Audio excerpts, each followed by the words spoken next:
everybody? This is Preezy from Listen Up, Listen In podcast.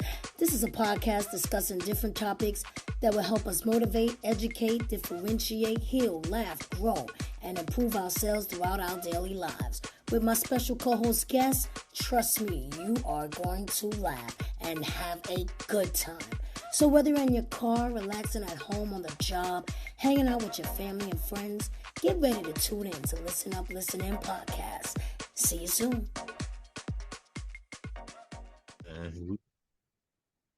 How you doing, everybody? This is your man, Young Squalla, and this is another Always Everything with Squalla podcast episode where we discuss everything always. And today I got a special guest with me. If you can introduce yourself for me, please. Hi, I'm Felicia Minor, and I'm happy to be here. Cool. Happy to have you. So where are you from? And can you give us a little background on yourself? Yes. So I am originally from California, but have been in Arizona since 2004. Been doing different things, including raising a family, being an entertainer, being a part of a wide variety of things, but being an active member in the LGBTQ plus community here in Phoenix. And in short, that is who I am, but living life to the fullest. Cool. So what would you say a challenge you had in your life? Well, the hardest challenge you've had in your life recently? The hardest challenge? Oh boy. Wow, you went straight to the jugular. No, like it gets better. It fluctuates. It's gonna go hard, so hard. Okay, all right. I would say the hardest challenge. Whoa. I would say my hardest challenge is being myself for myself. I think that we often fight our battles of trying to be what everybody else wants us to be, and that can be daunting. It could be horrifying, especially as one figures out who they are as they grow up, as they come into adulthood. Many things happen and many challenges are faced. But coming into 2023, my first goal was to get more speaking engagements. So first and foremost, jumping outside of my comfort zone, possibly being on podcasts that I probably never thought of, or speaking in front of people that I never thought I would be speaking in front of, right. Possibly. Personally, my biggest challenge right now is being a part of raising a family. So that's my biggest challenges to date at this point. So, okay. So I know you said you're working on getting more speaking engagements. Mm-hmm. So what type of audience are you looking to speak in front of? I know you said not your usual audience. So what are you looking for? Anyone who's willing to listen to my story, anybody that's looking to be an ally to the LGBTQ plus community, anybody that's, like I said, willing to listen, willing to learn. I'm willing to speak on things like beauty, self-love, mental health, talking about being a drag entertainer, whole story, anything you want to talk about, as well as marketing and helping LGBTQ plus entrepreneurs and business folks. Cool. So let's talk about the LGBTQ community. So what would you say? See, I'm a person who doesn't really understand the whole thing. So a part of my show is to gain clarity and give people understanding of what they normally won't understand, whether they disagree with it or not. Either they think at least they can say they understand. You know what I'm saying? Yeah. Gotcha. So basically, my question is, what for you? What would be the main mission as far as the LGBT community goes? What is the main mission? So first and foremost, I don't speak for everyone's experience, and I just like I don't speak for all Black people. I don't speak for all LGBTQ plus people. I can only speak from my experiences and what I see and what I feel. What I feel is that we're in a state of, um, especially right now, of not having that target on our back, especially so for those that don't know, LGBTQ plus stands for lesbian, gay, bisexual, transgender, uh, Q being queer or questioning.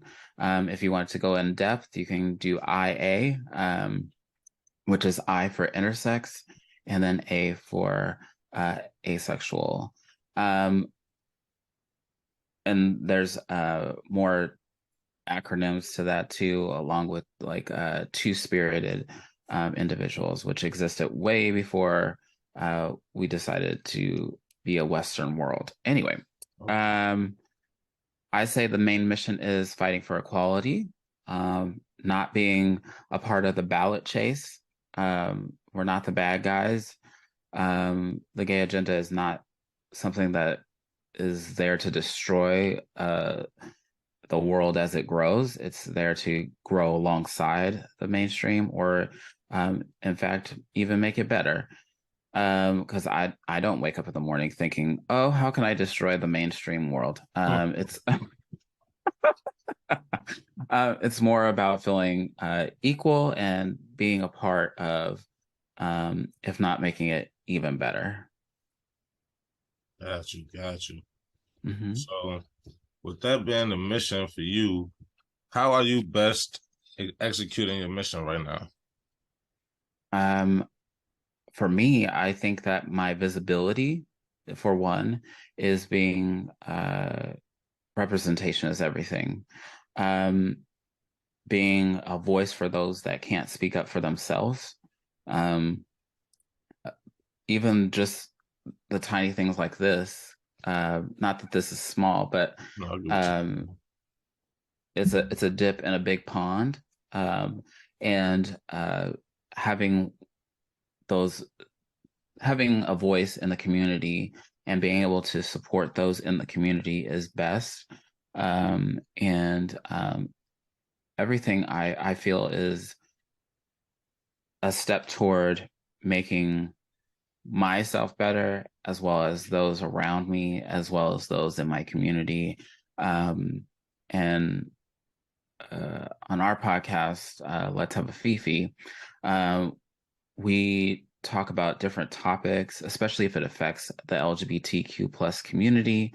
We don't really talk about drag per se, because we are drag entertainers, but we talk about things that to inform our community, whereas I think that some folks probably would not turn on the news or follow the news in other regards. But yeah, I would say small impact on different things, but those small impacts add up to make a bigger difference. Got you. So, for those people that don't know, could you explain what drag is? So for me, I am a person that was born with a male identity, and I dress up as a female impersonator, and entertain for a living, and use that platform to be an activist, to be something that makes people escape their world, as well as a podcast host. It's opened up so many opportunities for me, but first and foremost, entertaining, and then being a community activist, and then, but there are others. There are drag entertainers who are people that are born as female, who can be drag kings, We call them AFAB, a person born of female identity. And we also have non-binary beings that could perform as a drag king or a drag queen. So I know it all sounds difficult, but once you settle it, we all live in a world of checks and trying to figure out who's who and why. So, but that's for me, not to ramble on, but drag entertainment is a creative outlet and escape and a way to be active in my community. Gotcha. So, looking from a then and now aspect, how have you grown most in your life, and what caused that growth? Ooh, that's a heavy. You did say that you're going to go back and forth. Let's see. Ooh, growth. From childhood, I was always a little bit different. And then looking back at it, you can say, oh, well, you should have known. Because I was sassy even in the third grade. And then in adult life, I would say that as a drag entertainer, I found what my foundation color was. But also, even through coming out, through performing as an entertainer, I discovered more about myself, what I would like out of life, what I need, what I, goals. Because, sometimes you get stuck. And I'm always thinking of what can I do next. So as I said before, this year is me pushing my own envelope, nobody else's. But so personal growth, professional growth, doing more and more. Yeah. I would say also I talked to someone earlier about spiritual growth because what I felt like when I was going through finding my identity and coming out was that I was raised Catholic, and a lot of the views can be seen as conservative. I felt that way, and every time I went to the church, there was just a little something that was not right. But I had a little bit of a spiritual awakening when we were going through the fight for gay marriage, and I was just going through a tough time and just needed a spiritual grounding. And went to the church, and in like the first couple minutes, they were talking about how homosexuality was a sin and how we need to discourage people from being gay married and all these things, and played this video which was full of that message, and I was like, whoa, universe, God, I don't know who's answering the phone up there, but this is not the ticket. This is where I want to be. But I realized that I may have some of those spiritual groundings, but I don't fall in line with the hate for love. That's what I feel like it is, the hate for love. So yeah, if that answers the question. I think that answers the question. Gotcha. So who or what has made the most influence in your life? Oh, I don't think it's a who or a what. I think it's a culmination of both. Family, friends, mentors, a lot of mentors, and always finding the challenge and finding the next thing and not just stepping in. Because we can always step in to something and go, oh yeah, I'm good here. Ooh, I don't have a specific who, but I do know that I keep myself surrounded by people that will challenge me to do better things, especially if I fall out of course with who people know that I am. So there's always people working with me and helping to keep me challenged. So yeah, it's not a who specifically, but I would say that there's a group of people, and the what is my own personal goal chasing that I want to achieve more, right? So as far as your goals go, what is your main motivation? Is it success, money, fame, what? Not chasing fame. If that happens, wonderful. Not chasing money. I think I have come to a point where I am chasing the legacy. What is the message that I'm leaving behind? What is it that I'm telling my children that they can accomplish? What is it that I'm telling people out in the community they can accomplish? Um, how do people feel when they see me or hear my name?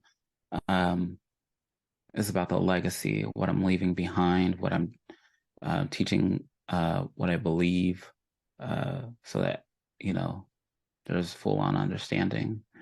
Um, People talk about you from the day you're born until the day you die and thereafter. So why not give them something better to talk about? Definitely, definitely.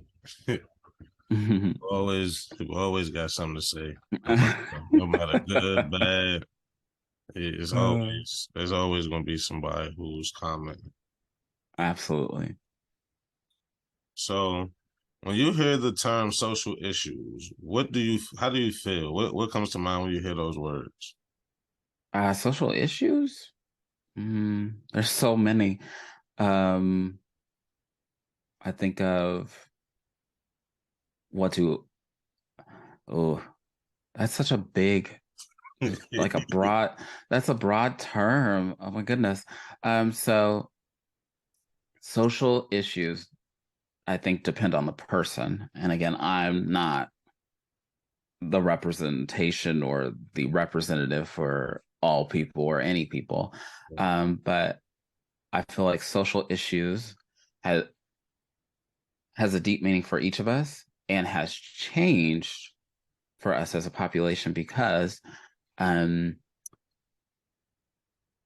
we have learned so much, especially during the pandemic. I learned so much about um, us as a community, as a Black community, as a LGBTQ plus community, um, that there are so many issues that we just all need to come to the table and realize what those are. Yep. But when you say social issues, I feel like you just like slammed a book down, and I'm supposed to pick one of the millions of pages that are there. So um, if you had a specific social issue, I could tell you how I felt, maybe. Okay. But I feel like there's so much there that There is a lot. There's definitely a lot. So to narrow it down, hmm what are the biggest social issues that are affecting Arizona or your city right now, per se? Ooh, Arizona. I would say Arizona. There are three anti-drag bills that consider that drag is a sexually explicit activity, which I don't agree with. That we shouldn't be reading to children, and I'm a part of Drag Story Hour, so um, don't agree with that either. There's a whole slew of anti-trans bills that just came across the table, and I don't agree with those. Um, Goodness. I'm sure there's other things, but those are the things on top of my head. that have affected me personally, because I feel like we have more things to do, more important things to do with our time, with our money, than to worry about what drag entertainers are doing. Right. 'Cause we ain't hurting nobody. So Uh, to clarify, these bills, are they trying to outlaw drag, or in what some are instances, they are making it a criminal offense. Like one of the bills is like if you have a drag brunch, it doesn't say drag brunch, but if you have drag entertainment, uh, or you're an entertainer that does like entertainment in the morning before like 10 a.m. or something. Also, you can't, if you're not, um, you can't wear clothes of the opposite gender, which is very specific too. Because obviously, I would not dress as a man um, to pursue being my persona. And so these bills are very much the waste of time, very much, I feel anyway, that we could be doing something better. Education is something that we've always needed to focus on, especially Arizona is not in the top rankings as far as education goes anyway. So, yeah, there's a, So I'm gonna try to like to dig deeper into these to the Mhm. associations you just named. So they don't want you reading to children. So like I'm trying to understand the whole thing. So like, are you like So just reading, like just reading? yeah. So at Drag Story Hour, we open with like songs. Like Right. if you've watched any children programming, they have like an opening song. Yeah. And then we read, we interact with the children. Sometimes we take pictures with the children, with their parents there. There's no foul play, nothing going on. And then even during the pandemic, I did virtual story hours.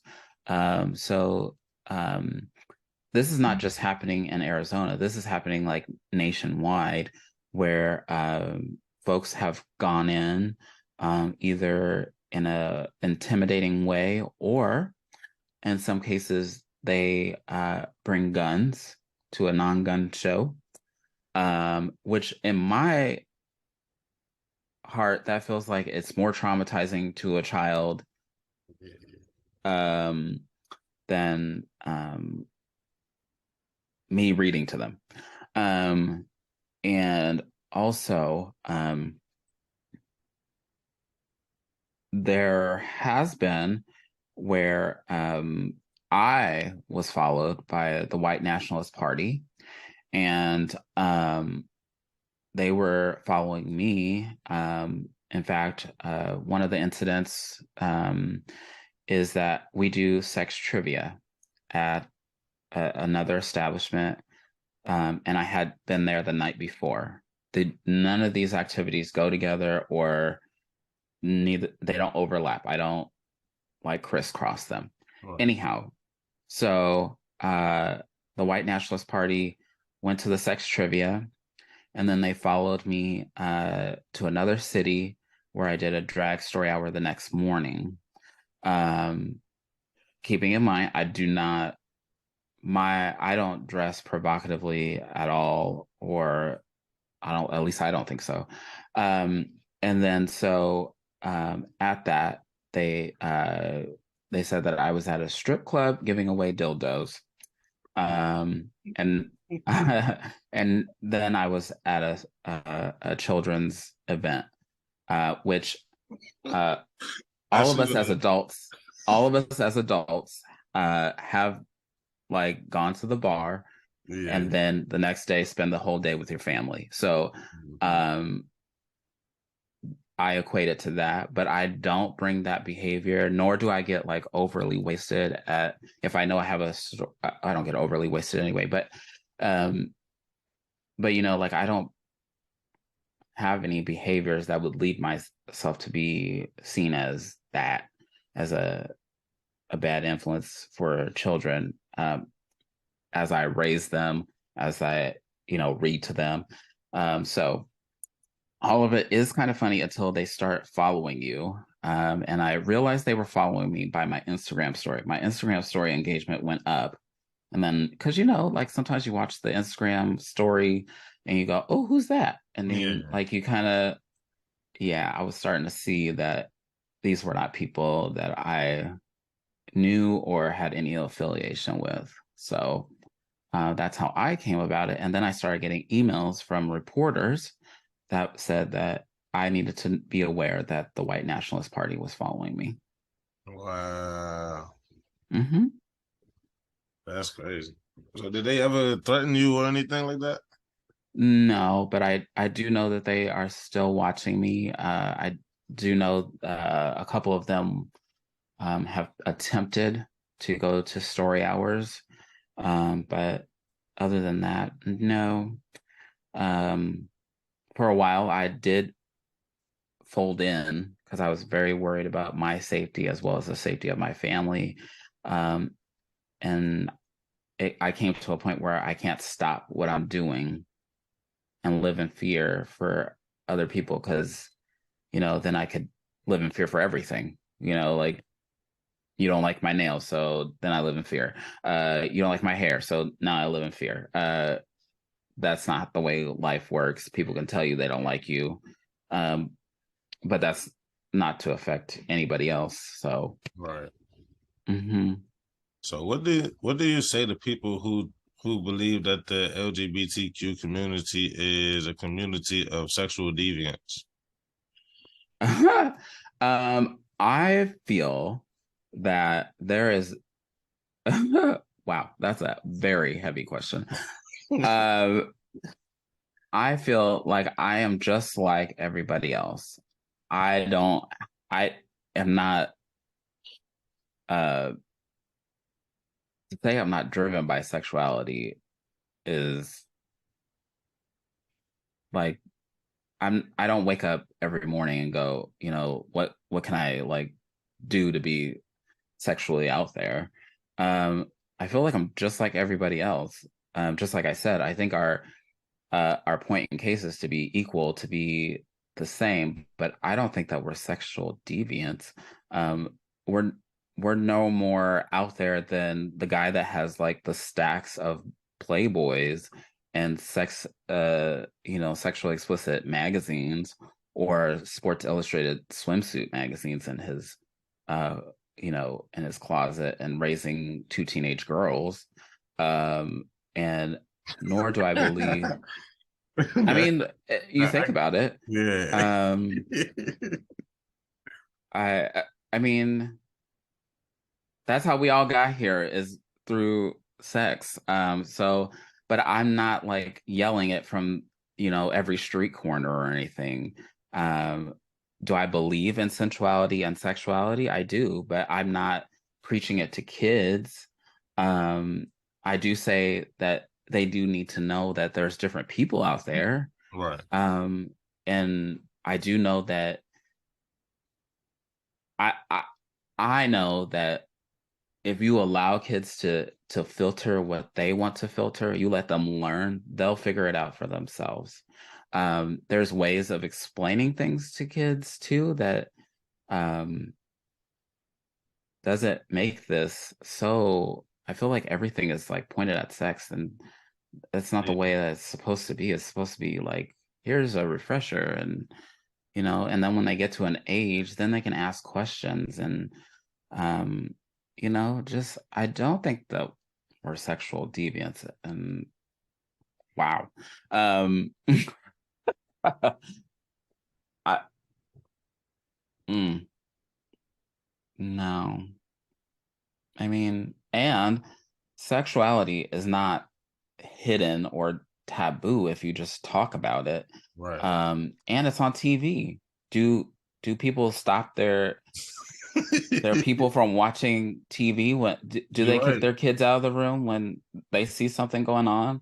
I would hope they do. I don't have any kids, but I would hope people would try I to mean, censor their kids.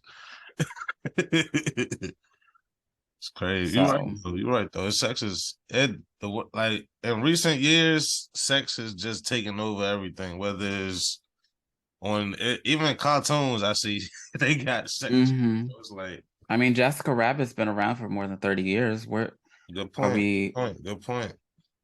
Are we taking Marilyn Monroe off the walls? They did cancel Pepe Le Pew though.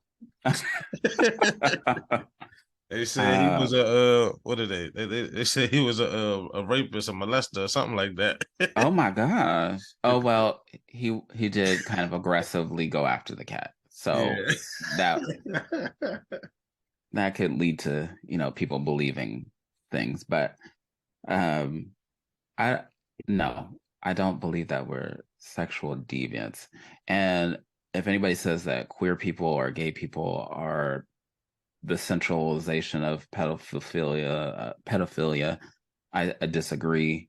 And they happen in cishet communities as well. And so we're all human. We all bleed. We just look for something to look upon, to be cursed. I don't know, but Right.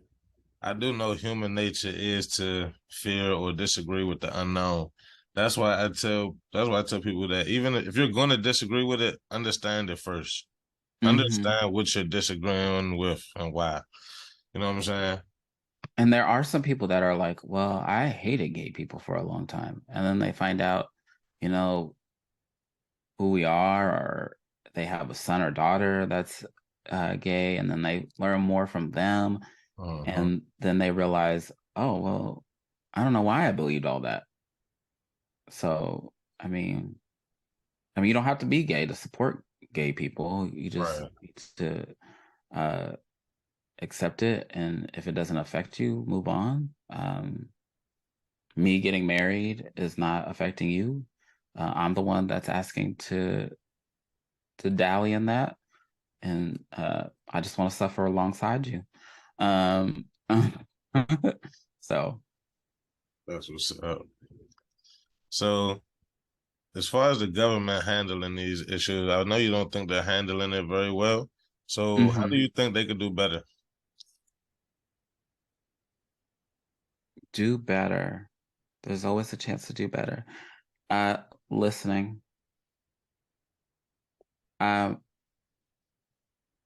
Listening and not assuming.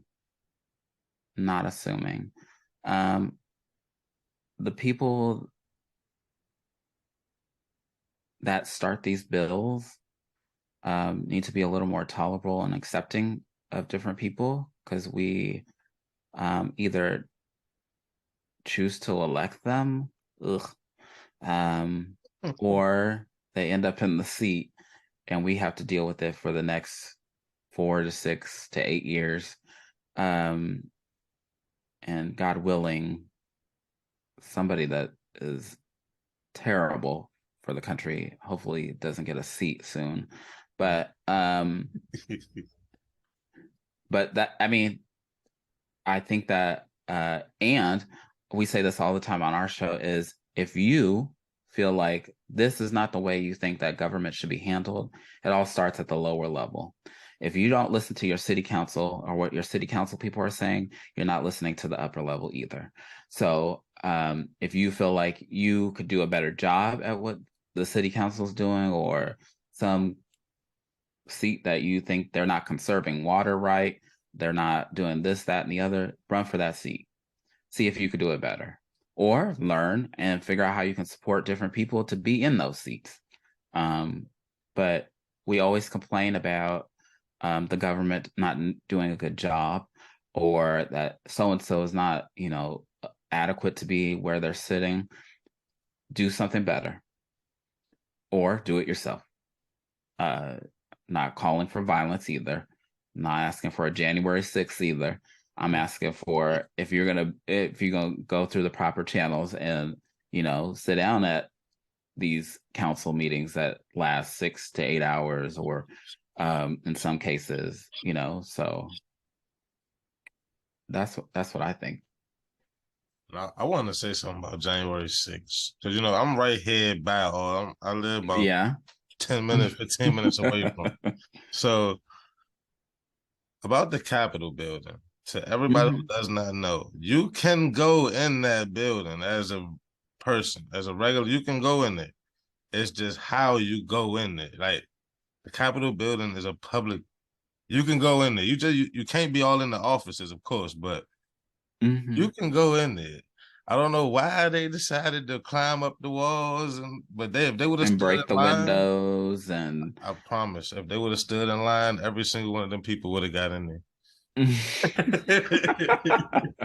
Oh, you mean do things the right way? Every single it's all on how you present it.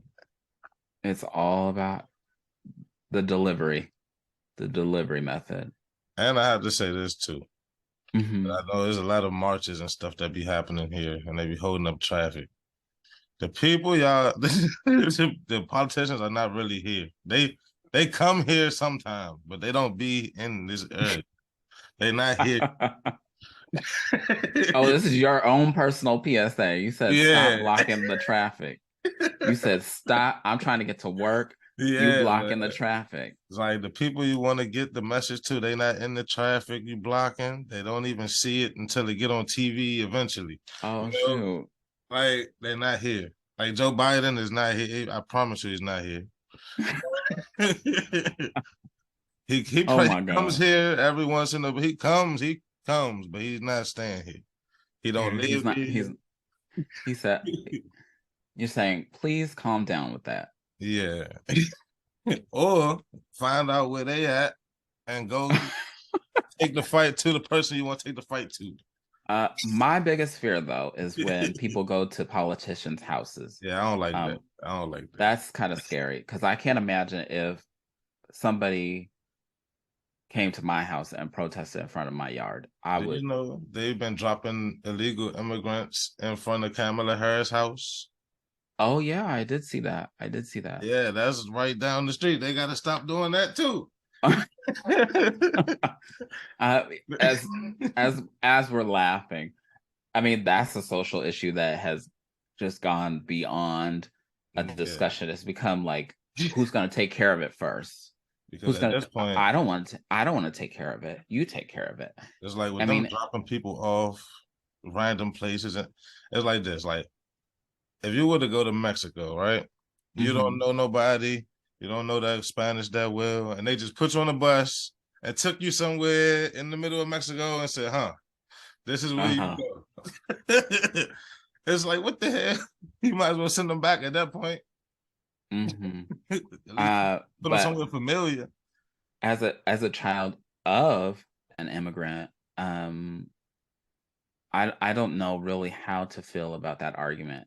So my parent came over legally, had a green card for a long time, and is now an American citizen. So I don't know how the circumstances work out, how that works. But I think it's like I said, you can't depend on one case or a certain group of people to be the case. And I think it's all a matter of circumstances. And of course they're running from whatever is bothering them or affecting them in their country, because we as a country sell the American dream. We say, come here and find your freedom.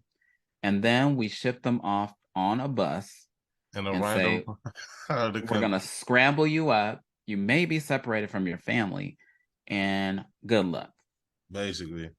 That's why if I was, just think about it. If you was one of them people, you don't know nobody, nowhere. All you know is the people that's on the bus. And sometimes not even that. Right. It's crazy. Because there's people making sacrifices to come over here and leave their family there. So it's the world today is ridiculous. It's really ridiculous. I don't even know. how to. It's crazy. You can't even quantify it. How many Much. different. Yeah, And for those that say racism isn't still a thing, and all, yeah, there's a lot. There's too many different groups of people out there. Mm-hmm. It's like, for example, you might see a person who is a cop, right? And you know people don't really mess with the police like that right now, right? But that particular cop may be in alliance with BLM. And then you see it, and then you got two opposing groups. Mm-hmm. So it's like you don't know who you fighting with, who fighting for. You don't know who is who. It's crazy. It's a little bit of an identity crisis going on here in the country. It's ridiculous. So with all that being said, how do you feel we can get back to somewhat cordiality, a community aspect again? Because at one point, I say when I was growing up, it wasn't this bad at all.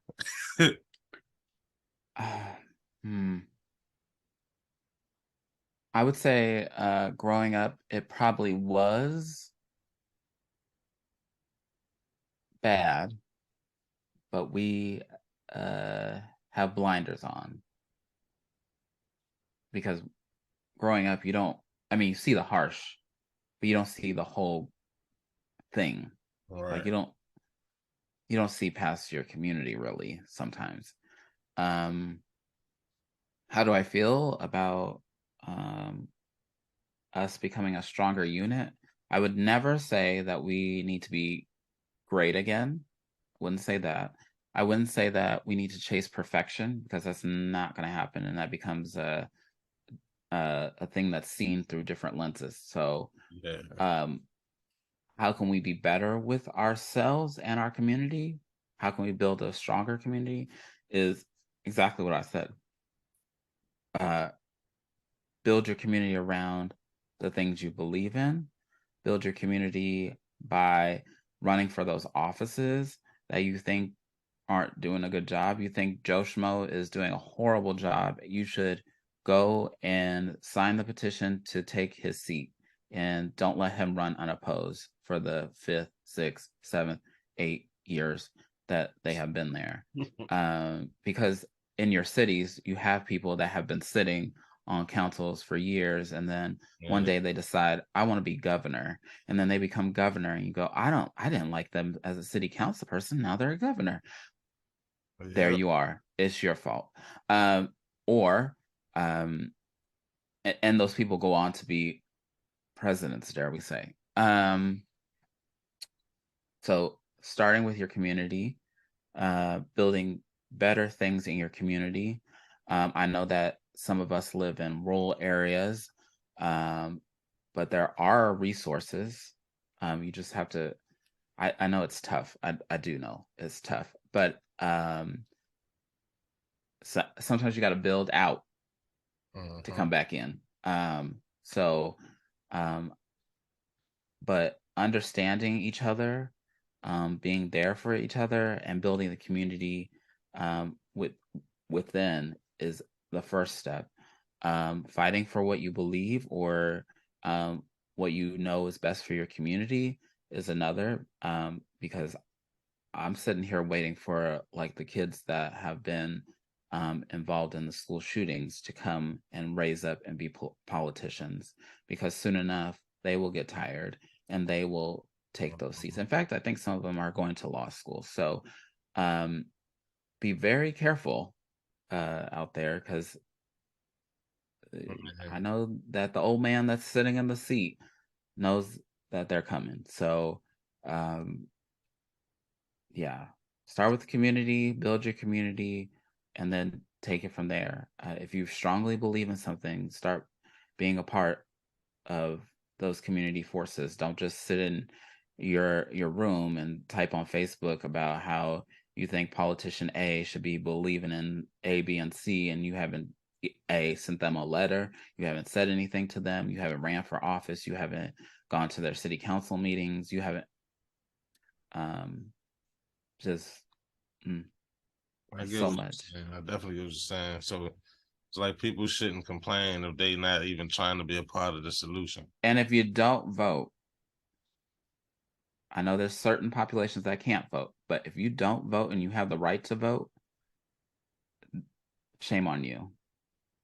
No, you can't talk about it either. There's no you gonna sit over here. Right. Because you're not helping the place. You're just sitting on the side and going, well, they should have done such and such. No. Yeah. Like, what did you do? Mm-hmm. That's yeah. I definitely feel the exact same way about that. So this will be the last question about social issues and politics. I'm about to say.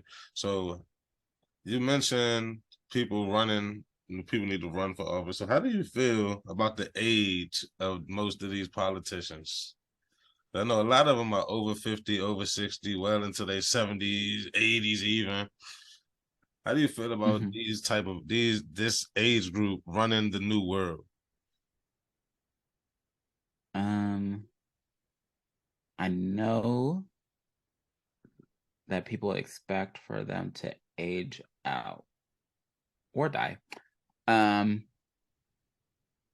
I think that there's a whole bunch of, I think in the last election, there was a whole bunch of like people that were like in their late teens, early 20s that were running for offices. Yeah. And so that's what I mean. Those people are coming. There is no stopping those people. How do I feel? There are some folks that are age is not their number that determines how they feel or how they act.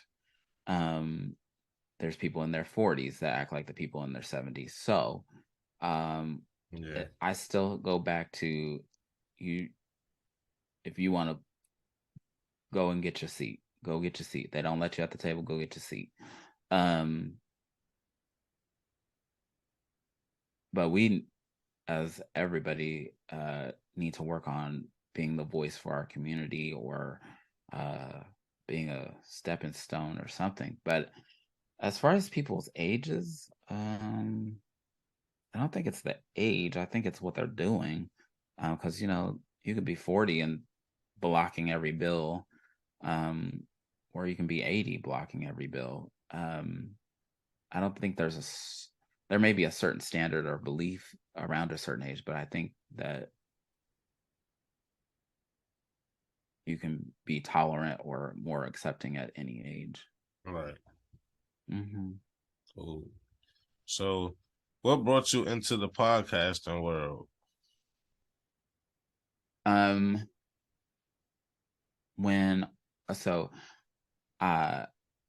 been entertaining since 2007. And I got into it by dressing for drag as a drag queen for Halloween around then in October. So I'm what they call a Halloween, a queen born on Halloween. And so I had a show soon thereafter, maybe a couple years after that, that was on Wednesday nights. And as a person working during the day, a show on Wednesday night, Thursday morning started to look a little less attractive as you got up for work the next morning. Definitely. And for me, it was time for me to like maybe put it on pause or let it go. And so I thought, what was a way that I could connect with people? And so in 2012, Freddie Prince Charming and I started Let's Have a FeFe, because it was the time of like Periscope and Meerkat and all that stuff. That was a few years ago. Yeah. And so I thought, why can't we start a drag? Why can't we be like our drag personas and talk about whatever we want to talk about? But I also thought of it as a chance to connect with the people that support me, not just by me being on stage, but they get to hear what I think. They get to hear my thoughts on things. They get to, they get to learn about politics and the news and whatever we decided to talk about. So we started that, and we've refined it, evolved over the years, and now we've been doing it for 10 years, going on 11. So, and 10th, this is our 10th, 11th season, 10 years, 11 seasons. And we've talked to artists, we talked to the RuPaul Drag Race girls, we've talked to authors of different sorts, we've done different things, you know, and with the podcast, we've gotten to do different things, we've gotten to host different events, we've gotten the Sex Trivia Night was dare I say it, a spinoff of our Just the Tip that's on the show that Freddie Prince Charming hosts here locally. So got into podcasting because of I thought, why not bring drag to the virtual world where people don't have to leave their house for me to connect with them. And so we've been doing that for 10 years. That's how we got into podcasting. It wasn't so, disclaimer, I didn't really follow the podcasting train right away. We have episodes on YouTube from the beginning, and then more recently, as I saw the benefit of the audio from our live stream, we've been pushing the podcast more and more. And then this year, me pushing more speaking engagements and podcast appearances. So, okay, that's what's up. So, what is the main goal, your main mission that you want to accomplish with your show in the future? Oh, future forward question. To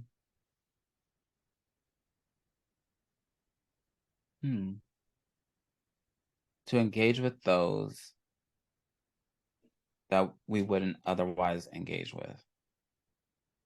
To also grow our community, and to inform our community is the three that I can think of off the top of my head. But to diversify our community is another good one. But yeah, I would say those are maybe the four. Not really chasing numbers. Have not really been the one, though we have recently gotten to like 7K downloads. That's what's but we're not really chasing numbers. We're chasing connecting with our community. That's good. So Was it I know that probably isn't the answer you've been looking for, but no. The answer I'm looking for is whatever the truth is. That's it. So I know for me, my podcast, the reason I started it was mid-COVID, and that was just to get my little political view out there. Just like I did a couple episodes and I stopped. But then recently, last year, like late last year, I brought it back, and now I'm trying to basically give more people a voice, more people to speak unfiltered, because I know how social media could get with deleting people and all. I was like, so I just make a platform where people could talk freely, whoever disagree or not, you could just get your voice out there. Yeah, for sure. That's why it's not about who likes what you say or who disagrees with what you say. As long as you can express how you feel and get people to understand it, that's it. More understanding, absolutely. Yeah.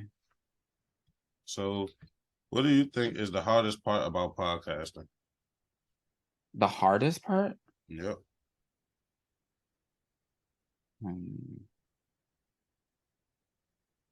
The hardest part, I think, is remaining consistent. Oh, yeah.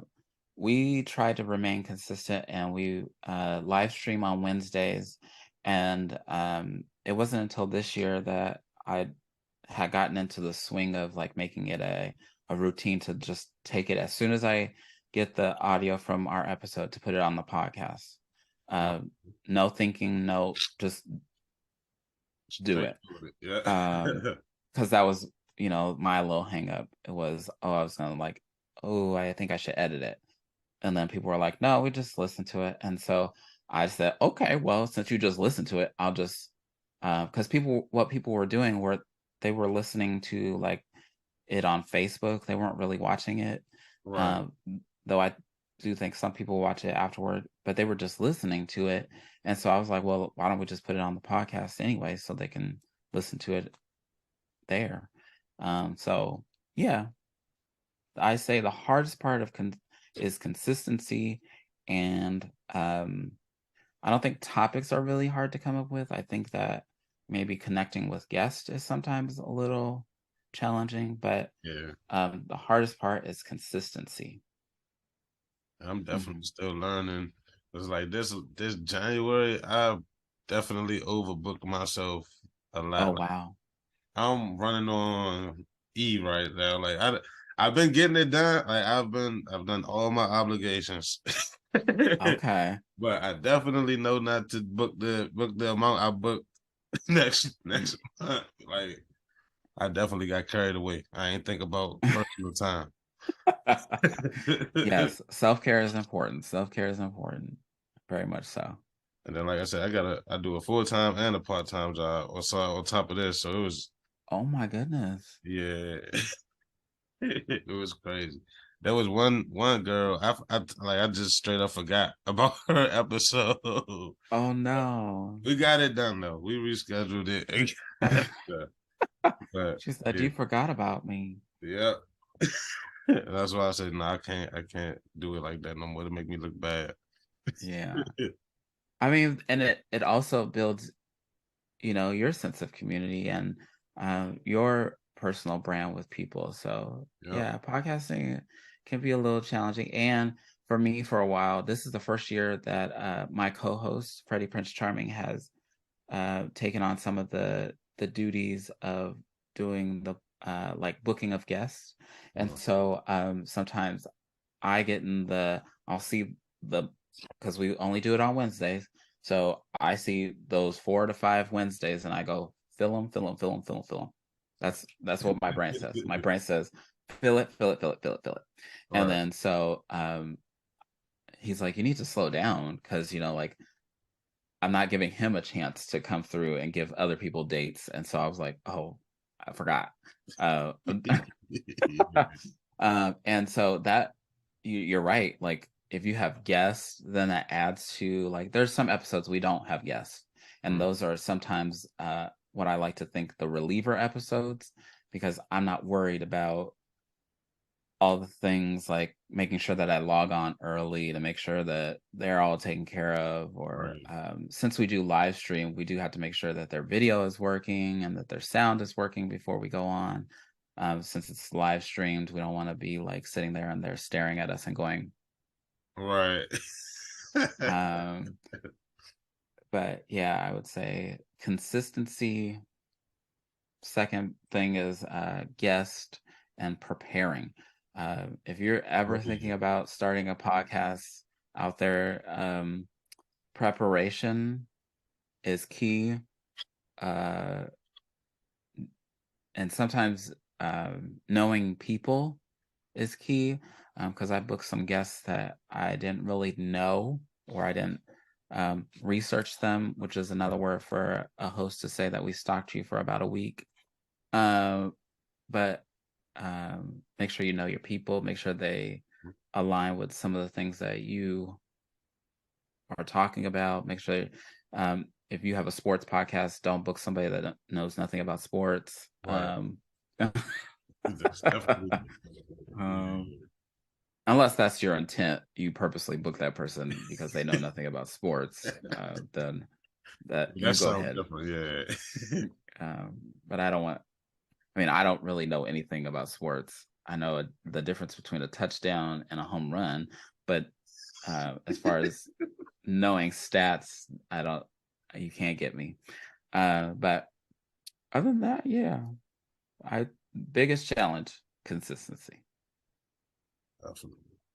So what would be your advice for somebody who's looking up to you as a person, podcaster, somebody in the LGBTQ community, anything? What would your advice to somebody who's looking up to you? Ooh, these are so good. I'm gonna write these down for my guest.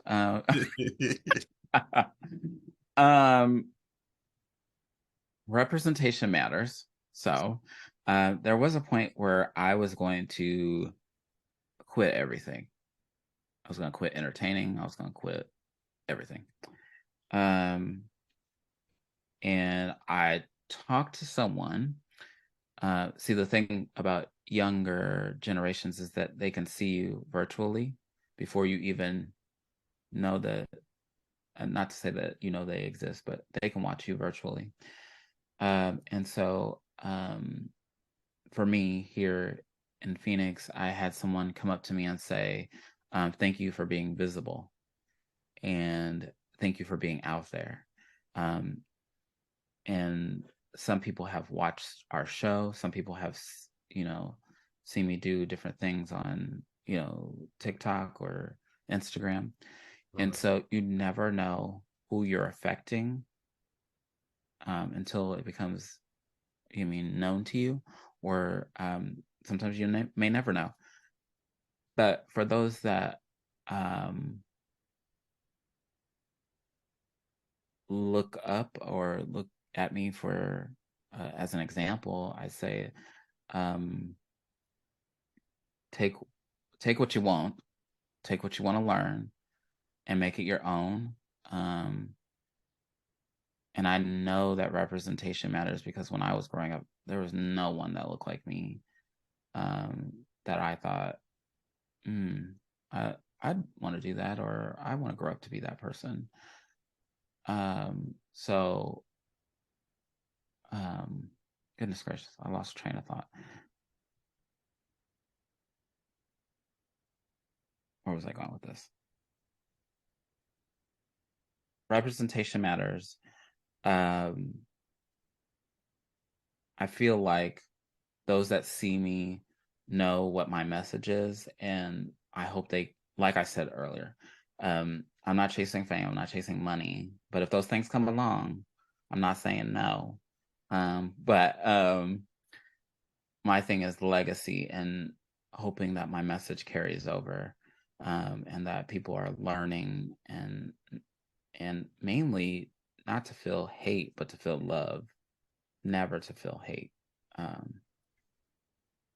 Excuse me, even if you are one of the groups that hates me, that's your problem, not mine. But to move forward for the next generation, we need to have more representation. We need to be seen, and it's very important because you don't know what your work is doing. Even when you started the podcast over, you don't know what person that sees or that is that younger version of you that's like, well, okay, all right, he's doing it. That means I could do something like that, or I can do this, that, or the other. So you never know, especially this day and age. You never know who's watching. Exactly. Definitely, you don't know who's who. You don't know. Mm-hmm. So if you could describe yourself in 3 words, what would they be?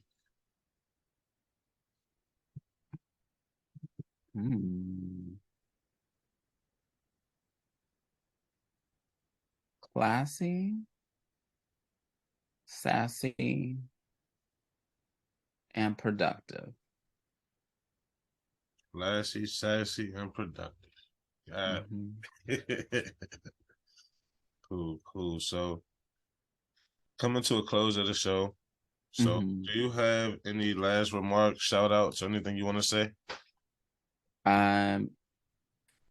So I hope that I have educated the best to my ability. But if you feel that anything that I said was inaccurate, incorrect, or you need to teach me a little something, you can find me on the socials at Diva Minor. and it's DIVAMINOR. And I'm open to listening. Doesn't mean I have to accept, but I'm open to listening and learning. Also, if you want to catch our podcast, we live stream on Wednesdays at 8 p.m. Arizona time on YouTube, Facebook, Twitter, and Twitch, and I think now on LinkedIn. And the show is called Let's Have a FeFe. I know you have some people that watch on the video. And then so FeFe is spelled FeFe, not FiFi. Because people will send me messages that I can't find it. FeFe. And you can listen to the last season. I think I was very consistent with posting podcasts. This season, as soon as we log off, I download the audio and then post it. So as soon as we're done with the show, it goes on, and by midnight, I think it like informs people, at least midnight my time. But I've enjoyed being here. Thank you for having me. And I look forward to listening to episodes of yours, as well as learning more from your guest. Definitely. Thanks a lot. And I do have one more question for you. Mm-hmm. How do you feel about today's show? Like a guest review on me. A guest review? You had heavy hitting questions that I felt like I should have prepared for, I guess. But no, you had very good questions, very heavy hitting questions that either we think about or they stay on our minds. So there's nothing outrageous. The one that probably caught me off guard was the sexual deviant question, but it's not like I haven't heard of such thing. But I enjoyed it. Keep me thinking, keep me on my toes, keep me thinking. And I also do panels of certain social issues, so I keep you in mind on that too as well. If you're yes, absolutely. Definitely. So it was a pleasure having you on the show. Thank you. And look forward to seeing you grow as well. Absolutely. And then as the panels, keep me in mind. Yes, I will be here. I will be here. Yes. Definitely. Because I've done what I've done. I've done 11 relationship panel, a dating panel, violence and hip hop. I'm currently about to do a religion one. I'm gonna do a religion. I'm gonna do 2 of those. I got a lot of people who really want to get on that panel. I'm gonna do 2 episodes now. I'm not sure people would be happy if I was there because I have a lot of defensive. You want to get on it? I will send you the February 5th on Saturday is when we filming that one. Okay, I'll see if I could do that. Okay, let me know, because I think we're doing it at 7 p.m. Eastern time. Is it religion overall, or is it religion as in religion, like specific topics? More like people's view on religion. So as far as me, I'm not religious, but I do believe in a higher power type of deal. But I know I got another guy who's really into Christianity, and he want to like kind of debate with me or try to convince me or whatever. So that's the type of vibe that episode is probably going to have. I'm pretty sure it's going to turn into a debate at some point. Wow. I have to think about it. I have to think about it because I might. Yeah. Mm-hmm. I have my own personal feelings. I got you. Mm-hmm. So, but yeah, I do all of that stuff. So just don't overbook yourself for February. Oh yeah, definitely not. I'm going to take a break because I actually got enough footage. If I drop once a week, I probably got enough episodes to carry well through March. Oh wow. Yeah. Well, I'm glad I never said anything that was dated. Yeah. So this episode, it'll probably air sometime close to March, if not the end of February. Okay. But I do drop on every Wednesday, but I also do Sunday sometimes. So I might drop just to get the footage out, just to get clear up some footage and start dropping on Sunday too. So it might be sooner, but I'll send you the links and everything. I'll start promoting it way before it comes out. So Okay. Do you need a promo picture or anything? yes, I was gonna ask you for that too as well. Send a headshot and any links that you want, I'll put them in the description. Okay. Cool. Wonderful. I've enjoyed this. You got me thinking. So it wasn't just all flowers and rainbows. It was very hard-hitting questions. So definitely. Yes, I enjoyed it. Thanks a lot. Thanks a lot. Absolutely. All right, you have a great one. All right, you too. Excellent.